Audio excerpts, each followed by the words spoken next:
अस्सलामुअलैकुम friends, welcome to another video. तो आज की वीडियो में आपके सामने अली नदीम मौजूद है और साथ ही नासिर साहब मौजूद है और एक वेरी इंपॉर्टेंट डिस्कशन होगी जिसमें हम लोग डिस्कस करेंगे यूएई नेशनल डे के बारे में, क्योंकि आज 2 दिसंबर है और इनका नेशनल डे है और बड़े जोशो खरोश से सेलिब्रेट हो रहा है और होता रहेगा पूरा दिन। तो नासिर साहब इसके ऊपर रोशनी डालेंगे कि किस तरह इन्होंने अचीवमेंट्स की।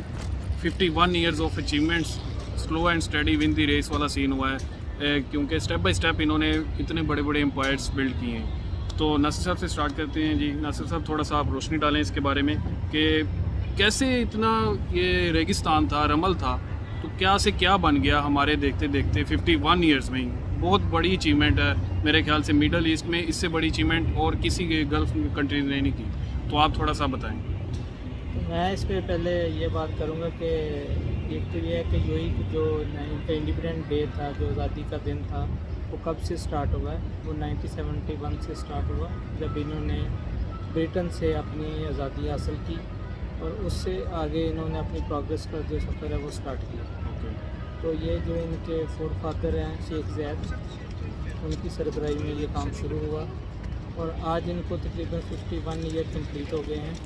तो ये 51 जो ईयर हैं उसको सेलिब्रेट कर रहे हैं और इस अब हम डिस्कस करेंगे कि 51 ईयर के अंदर इन्होंने क्या क्या अचीवमेंट की जी तो जैसे कि आप देखते हैं कि जब इन्होंने ब्रिटेन से अपने आप को अलहदा किया तो आज़ाद हुए, तो उस वक़्त ये तकरीबन एक रेगिस्तान टाइप था, जिनकी रमल थी, कोई डेवलपमेंट नहीं थी।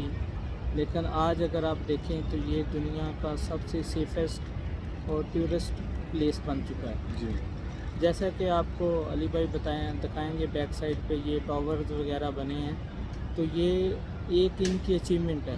तो हम दिखा इन्होंने भी देते हैं साथ में। तो ये इनकी अचीवमेंट है। ये आपको जो टावर नज़र आ रहे हैं, ये लोग वैसे ही इन्वेस्टमेंट नहीं करते।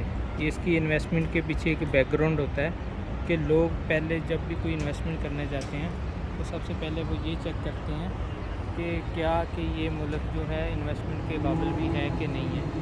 तो अगर अब हम इसकी बात करें इनकी अचीवमेंट, तो इस वक्त दुनिया के जो टॉप सेफेस्ट कंट्री हैं उनमें से एक कंट्री है यूएई। और अगर इनकी हम लॉ एंड ऑर्डर को देखें तो यहाँ पे तकरीबन 196 नेशनैलिटी रहती हैं और किसी भी नेशनैलिटी को कोई प्रॉब्लम नहीं, ना कोई रिलीजियस का प्रॉब्लम, ना कोई कल्चर का प्रॉब्लम, और किसी किस्म की फुल आज़ादी है, जैसा वो करना चाहें वो कर सकते हैं। बस एक सर्टन लेवल के रूल्स एंड रेगुलेशन जो इन्होंने मेंटेन किए हुए हैं उनको फॉलो करना है। तो वो फॉलो करेंगे तो वो डेफिनेटली इजीली यहाँ स्टे कर सकते हैं। अब अगर ये 51 ईयर में हम देखें तो इनकी टोटल जो पॉपुलेशन है वो तकरीबन 10.2 मिलियन पॉपुलेशन है यूएई की, और इस 10.2 मिलियन में सिर्फ 30% जो हैं वो यूएई नेशनल हैं, बाकी सारे एक्सपैट हैं, यानी कि आउटसाइड तो यूएई हैं, वो इंडियन हैं, पाकिस्तानी हैं, इजिप्शियन हैं, श्रीलंकन हैं और नेपाल। इस तरह 196 नेशनैलिटी के लोग हैं और उनकी डिफरेंट जो है वो तादाद है। इसमें मेजॉरिटी सबसे ज़्यादा जो है अराउंड अबाउट वो थे 28% to 30% इंडियन हैं और 12 to 13% पाकिस्तानी हैं, और इस तरह फिर इनकी कैटेगरी है और लोग भी हैं, लेकिन वो कम परसेंटेज में हैं।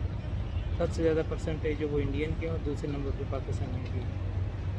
अब अगर 51 ईयर की में हम डिस्कस करें तो इन्होंने क्या क्या बिग अचीवमेंट हैं। सबसे पहले कि इन्होंने एक बहुत बड़ी एक्सपोर्ट का कंट्री डेवलप किया, जिनकी इस वक्त इनकी जो 2021 की एक्सपोर्ट है वो तकरीबन 425 बिलियन डॉलर की है, और इसमें 56% to 57% इनकी क्रूड ऑयल की एक्सपोर्ट है, बाकी दूसरी जनरल ट्रेडिंग है।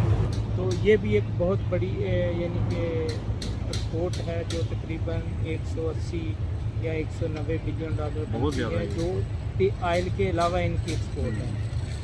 तो इस वजह से अगर हम अब इसके कंपैरिजन में हम जाते हैं कि हमारे पाकिस्तान की जो इस वक्त फाइनेंशियल पोजीशन है, और हमें तकरीबन 75 ईयर हो गए हैं आज़ादी हासिल किए हुए, लेकिन पाकिस्तान में ये अचीवमेंट अभी तक हासिल नहीं हुई।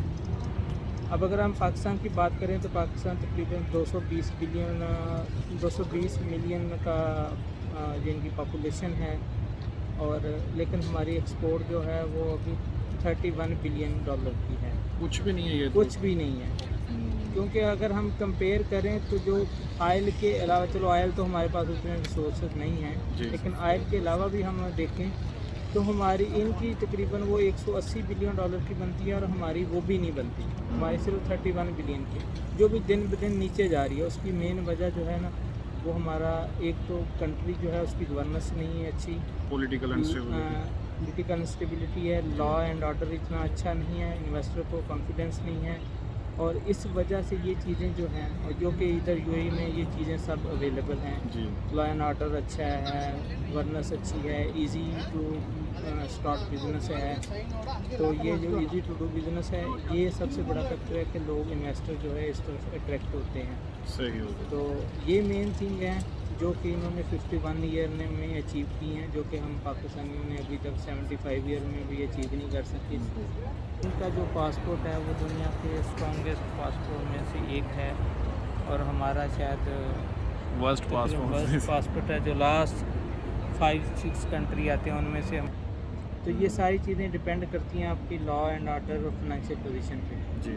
तो यही इनकी 51 ईयर की वो जो है प्रोग्रेस है, और उम्मीद है कि आप लोगों को ये वीडियो पसंद आई होगी, और इसमें जो इन्फॉर्मेशन हमने शेयर की है तो वो आपको अच्छी लगी होगी। और दूसरा, चीज़ें तो बहुत सारी डिस्कस करने वाली हैं, लेकिन हम स्लो आस्ता आस्ता जो है नेक्स्ट व्लॉग में हम ये फर्दर चीज़ें डिस्कस करेंगे ठीक जो है। यूएई की अचीवमेंट है। लेकिन UAE is the best country for living and stay there. चलो, थैंक यू, अल्लाह हाफ़िज़। ओके गाइस, लाइक कीजिएगा, वीडियो को शेयर कीजिएगा, सब्सक्राइब कीजिएगा। इंशाल्लाह मिलते हैं नेक्स्ट वीडियो में। अपना बहुत सारा ख्याल रखिएगा। टेक केयर, अल्लाह हाफिज़। अल्लाह हाफ़िज़।